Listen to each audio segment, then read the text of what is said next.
बानी पीटीआई की बहन अलीमा खान ने डील के लिए खामोश रहने का पैगाम मिलने का दावा किया है। वाज़ेह किया कि कई बार पैगाम दिया कि अगर चुप ना हुए तो बानी पीटीआई जेल से नहीं निकल सकेंगे, लेकिन बानी पीटीआई का पैगाम सिर्फ ये है कि चोरी किया गया मैंडेट वापस कर दें। बहुत लोगों ने पैगाम बहुत आते हैं कि वो जेल से नहीं निकलेंगे। इमरान खान ने तो सीधा सा कहा है।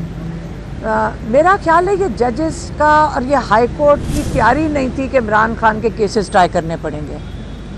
मेरा ये ख्याल है अब जब केसेस उनके सामने आ गए उनको समझ नहीं आ रही इनके साथ करें क्या। किस किस्म के पैगाम आ रहे हैं कि आप ये जेल से निकालने के लिए आप फिर चुप करके बैठ जाएं।